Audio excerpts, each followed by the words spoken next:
على التمسك بكتاب الله وسنة رسوله والدعاء إلى الهدى والدلالة على الخير ابتغاء وجه الله ومرضاته وقربه وثوابه سبحانه وتعالى. سبحانك لا علم لنا إلا ما علمتنا إنك أنت العليم الحكيم ولا حول ولا قوة إلا بالله العلي العظيم. Rabbi syrah li sadri wa yassir li amri wahlul 'uqdatam min lisani yafqahu qawli wahdi qalbi wa saddid lisani bi jahin nabi wal ali. Amma ba'du, kita bersyukur kepada Allah Subhanahu wa taala yang mana berkat limpahan rahmat, taufik dan hidayahnya serta inayahnya sehingga kita dapat kembali berkumpul di tempat yang mulia ini dalam tujuan yang mulia, berkumpul untuk menuntut keridhaan Allah Subhanahu wa taala dan juga menuntut ilmu agama. Mudah-mudahan berkat perkumpulan kita pada malam hari ini kita semua diberikan keberkahan di dalam kehidupan kita oleh Allah Subhanahu wa taala, dan juga dosa-dosa kita diampuni oleh Allah, dan juga dosa kedua orang tua kita serta kerabat dan orang yang kita cintai. Dan mudah-mudahan berkat majelis ini Allah Subhanahu wa taala senantiasa melimpahkan kepada kita kasih sayangnya dan kita diberikan keistiqamahan dituntut di jalan yang diridhoinya sampai kita berjumpa dengannya meninggal di dalam keadaan husnul khatimah. Amin amin ya rabbal alamin. Kembali kita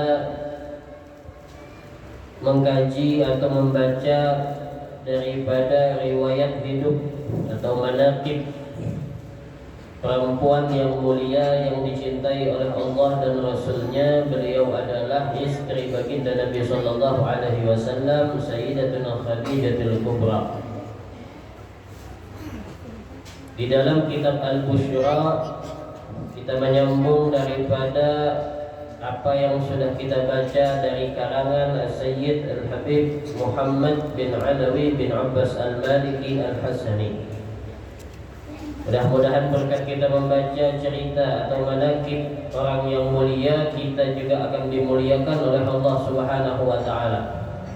Segala hajat kita berkat beliau dimudahkan dan dikabulkan oleh Allah Subhanahu wa taala. Amin ya rabbal alamin. Bismillahirrahmanirrahim. Alhamdulillahilladzi syarrafa hadzal wujud bi bi'tsati akrami nabiyyin wa a'azzi maulud Sayyidina wa maulana Muhammadin nabiyyil muqaddasil mahmud bisyafa'atil uzma wal hawdil mawrud unsuril fadailil mashhud wa karimil ummahati wal aba'i wal judud nukhbatil alam wa sayyidi waladi adam من انتقل في الغرر الكريمة نوره وأضاء الكون ميلاده وبعثته وظهوره وطلعت شمس الهداية والعرفان بانفلاك صحبه على كل الأكوان والصلاة والسلام على سيد السادات كامل الشمائل والصفات ذي النور العميم والقدر العظيم والصراط المستقيم والدين القويم والحسب الصميم والمجد الفخيم وعلى آله وصحابته وأزواجه وذريته وتابعيه من أهل ملته وخديجة التي تشرفت بعشرته وصحبته وفازت بخدمته وشهدت يوم بعثته وقامت بتأييده في دعوته ومؤازرته ونصرته. Amma ba'du, kita melanjutkan daripada pertemuan kita di bulan yang lalu tentang kemuliaan-kemuliaan yang ada terdapat di dalam diri Sayyidah Khadijatul Kubra. Disebutkan di sini di antara kelebihan Sayyidatina Khadijatul Kubra, beliau adalah merupakan perempuan yang paling mulia di masanya.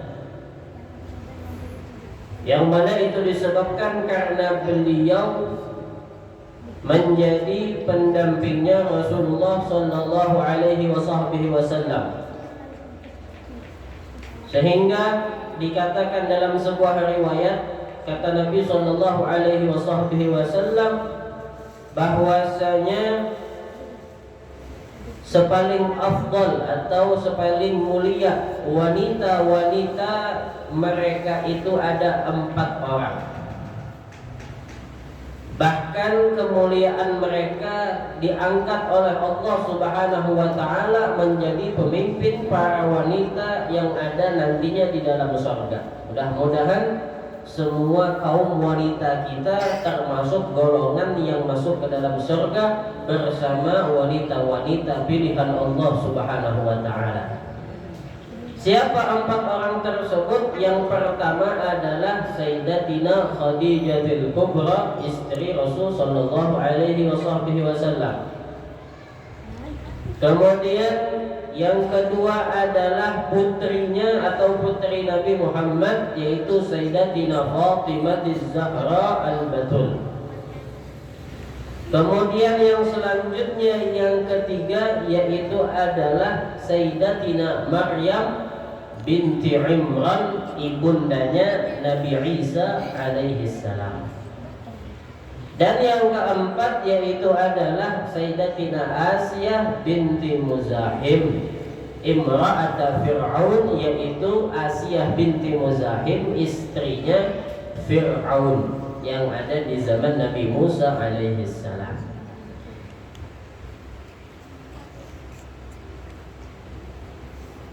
Dan dikatakan juga di dalam riwayat, sesungguhnya Nabi pernah bersabda, sebaik-baik wanita adalah Maryam atau Siti Maryam di kalangan umatnya. Artinya di zaman Nabi Isa. Di zaman Nabi Isa sebelum diutusnya Nabi Muhammad SAW, maka sepaling baik wanita di masa itu adalah Siti Maryam. Kemudian kata Nabi, dan yang sepaling baik wanita lagi adalah Siti Khadijah yang baik pada zamannya atau di masanya.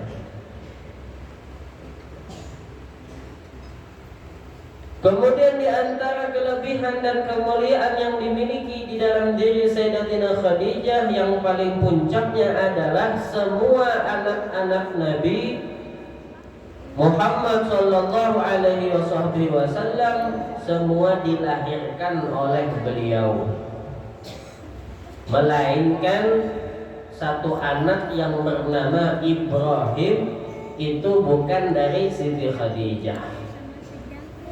Jadi anak Nabi ini ada 7. Di dalam Aqidatul Awam disebutkan apa? Wa sab'atun auladuhu faminhum, dan 7 daripada anak Nabi sallallahu alaihi wasallam. Sebagaimana kita ketahui, dari 7 tersebut 4 orang perempuan dan 3 orang yang berjenis kelamin laki-laki.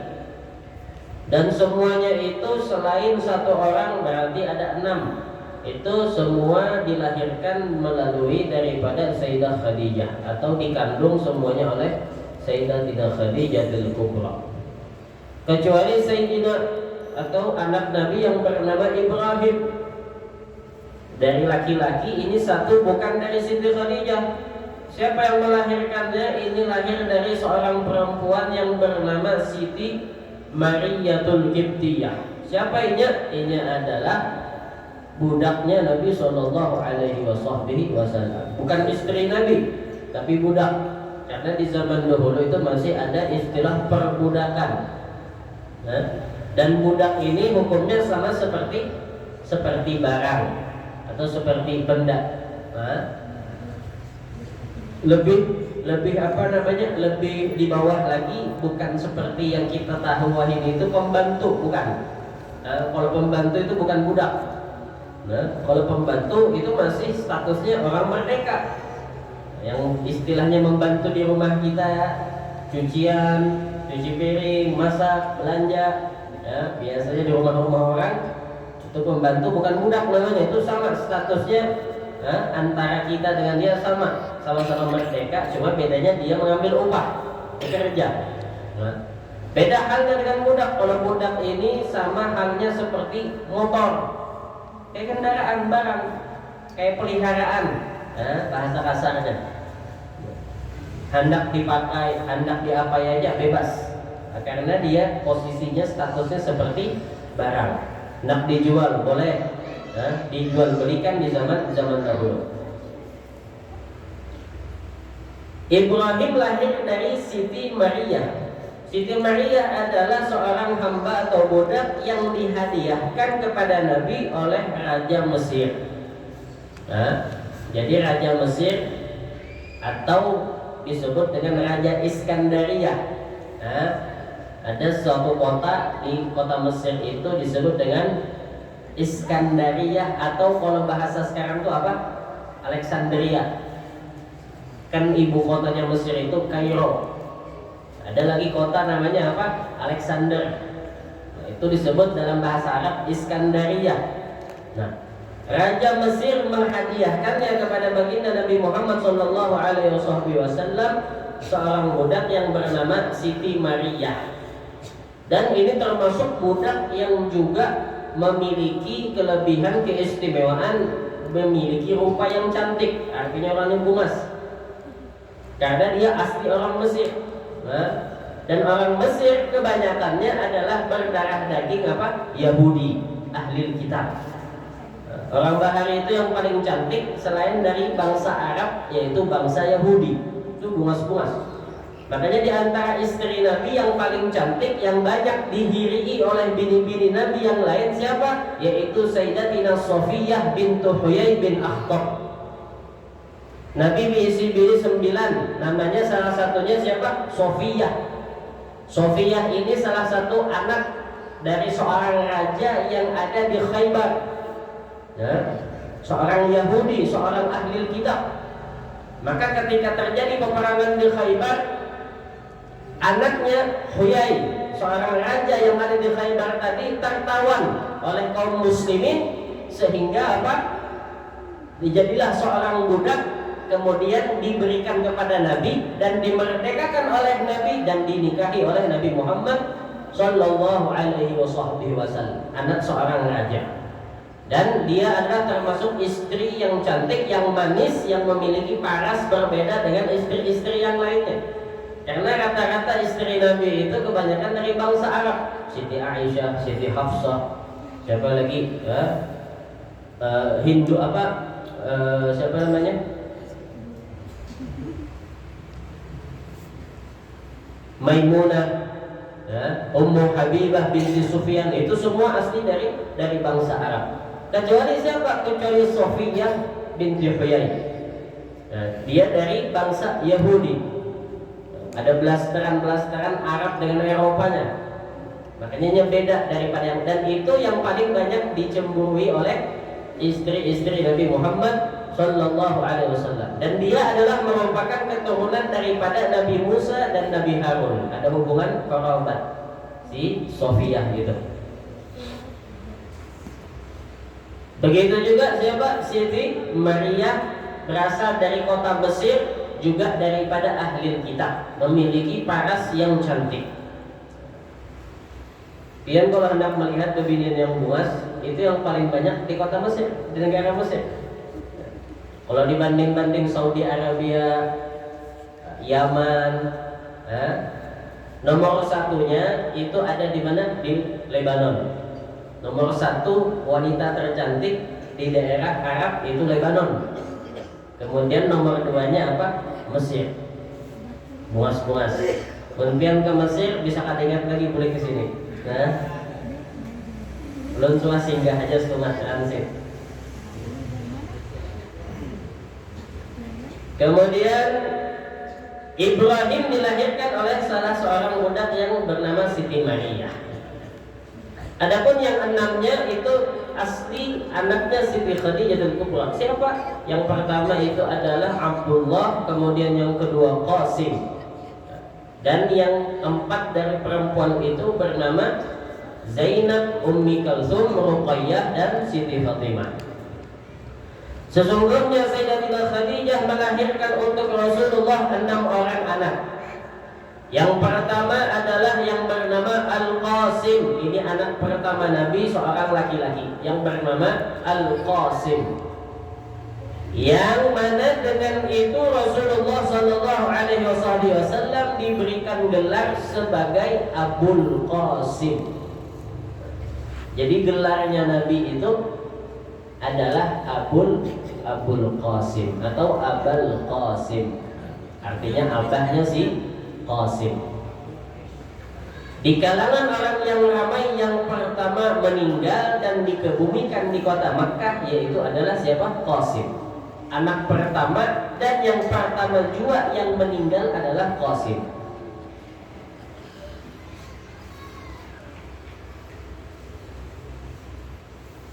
Demikian mengikuti sebahagian pendapat ulama. Dan yang kedua adalah anak beliau itu bernama Abdullah, yang dinamakan atau diberikan gelar dengan At-Tahir atau At-Tayyib.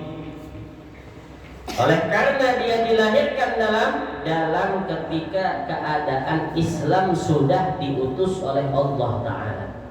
Artinya setelah Nabi sudah menyebarkan agama Islam, maka lahirlah anak sidin yang bernama Abdullah.